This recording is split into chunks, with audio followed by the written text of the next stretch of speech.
Rockstars, it's amazing to me how I work with some of the most powerful people who own businesses, and they get so stuck on this idea that they have these difficult decisions that are usually one of two options.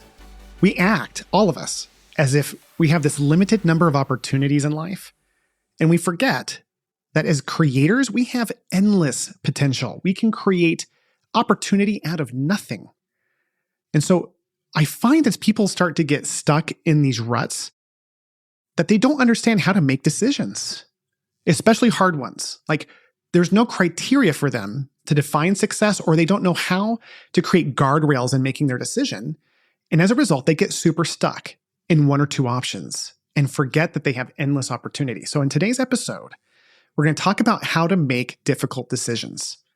Now, for entrepreneurs, they kind of have the opposite problem. They have so many options ahead of them, and they see that they have this shiny object syndrome. And you know who you are. If you're that person who's working on one thing, gets it off the ground just an inch, and then sees something shiny and starts chasing it, this is also for you. Because even though you don't feel limited in your decision-making process, you're finding yourself going a mile wide and never going a mile deep like you know you can. So, how do we make decisions? We're going to use information from a book called The Gap and the Gain by Dan Sullivan to help express this one form of decision-making criteria. All successful people I've ever worked with, rock stars, they have decision-making criteria. One of my old coaches and now partner, Scott Fritz, he had a 3-filter decision. Is it fun? Does it bring me closer to God? And does it make money? Now, these are business decisions he's talking about. He may not be talking about decisions he makes at home. I know he has his own criteria for that. But just having something to filter decisions through allow us to feel more objective in these processes that oftentimes are so highly emotional. And that's why these decisions are so difficult, because there's so much emotion tied to them, especially when it's in the family or with ourselves, right? So let's walk through this criteria together. What I'd like for you to do is take a decision that you have to make right now. It could be something that is at work or personal. It could be a relationship that you're struggling with. It could be an expense that you're deciding on. It could be any number of things that you're just making a decision on. And let's ask these questions. Number one, first and foremost, is this opportunity, person, expense, whatever it is it aligned with my values? So if it doesn't align with our values, it's an immediate no. And we don't have to keep going. So here's the problem I see with that, rock stars, is that most people, they're not making big decisions that go against their values blatantly. It's usually small, little deviations from their values that they can justify. That's where we get bit, is we decide, you know what? It's not that bad. It's not going to be that painful. Yeah, I don't know if it's totally above board. Those are the moments that we make the decisions we regret. Because at the end of the day, our values are black and white. They're very clear. It either produces the result or they don't. And if you don't know what your values are, don't feel bad. No one's born knowing how to create a value system.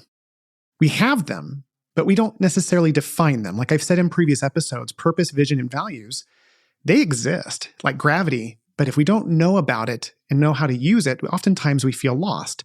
So listen to one of my previous episodes on how to create a value system, and then come back to this and decide, is that person decision in alignment with my values or is it not? And make it a hard yes or a hard no. Second question, will this opportunity, person, experience take advantage of my unique abilities and lengthen my stride? Remember, rockstars, most successful people don't waste time trying to improve their weaknesses. They are focused on bettering their strengths.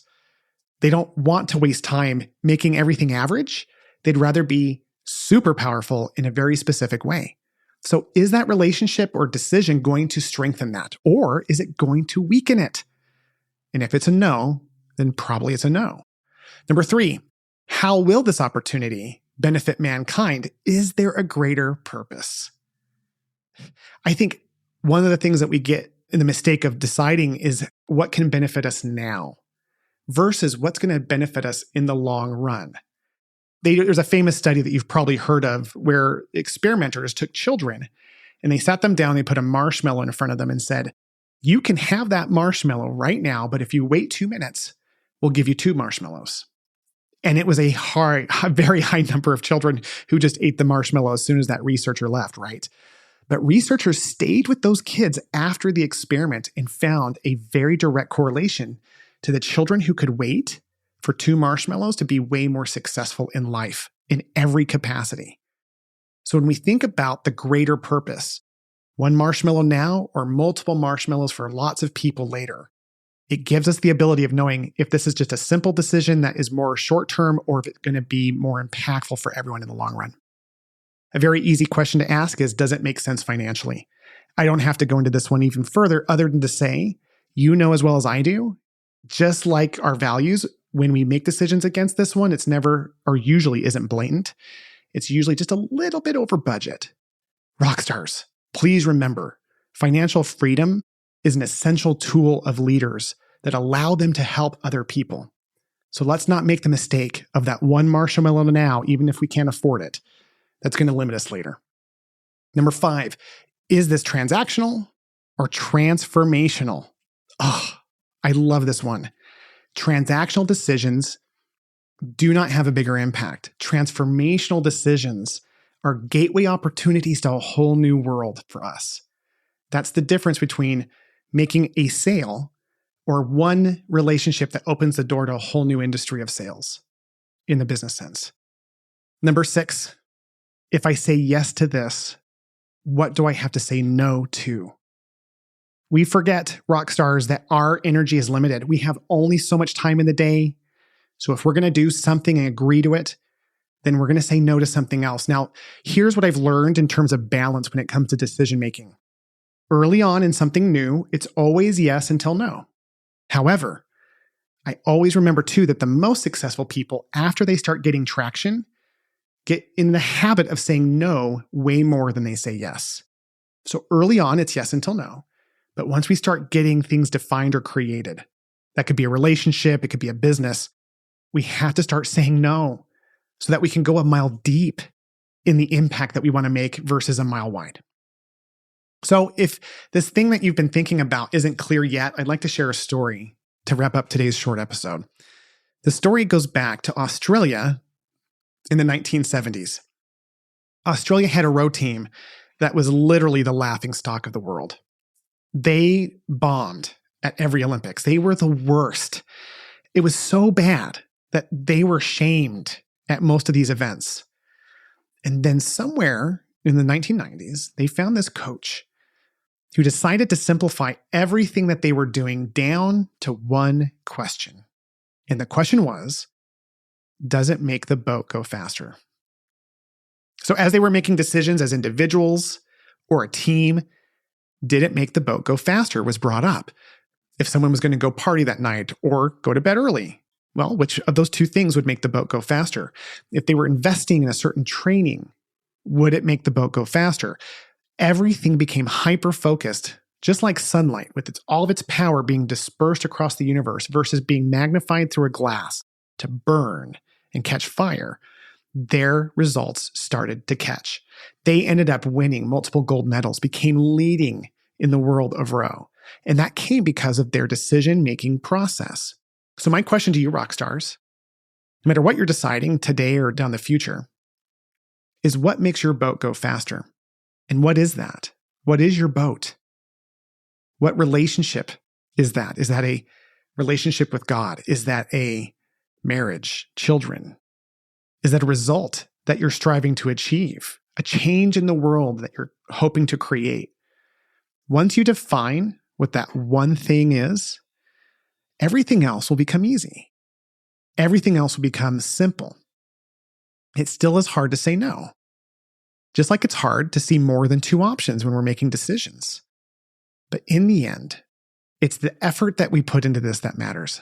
What I love, one of my favorite leaders once said, is that effort matters. It really matters. So remember, rockstars, no matter what decision you're making, there's only 2 outcomes. You'll either win or you'll learn. That's it. Failure is just learning. You know this already. But it's nice to be reminded when you're making a hard decision. And please listen to this episode any and every time. you find yourself stuck in making a decision, hear my voice again. Let's walk through these questions together. Because I know if you'll put the energy into creating guardrails in this filter of decision making, you are always going to come out on top no matter what. Rockstars, thank you so much for listening. Until next time. Guys, thank you for taking time to listen to today's episode. If you found today's information to be useful, could you take a minute and help me? I would love it if you could leave a podcast review in your app so that other people who are looking for this information can find it. Plus, my dream is to have the largest network of medical entrepreneurs and leaders in the world so that together we can change healthcare to make it better for all. So in addition, if you can think of anyone that you could send this to, not only would that mean a lot to me personally, but it would build this network so that we can make healthcare the way that we want it.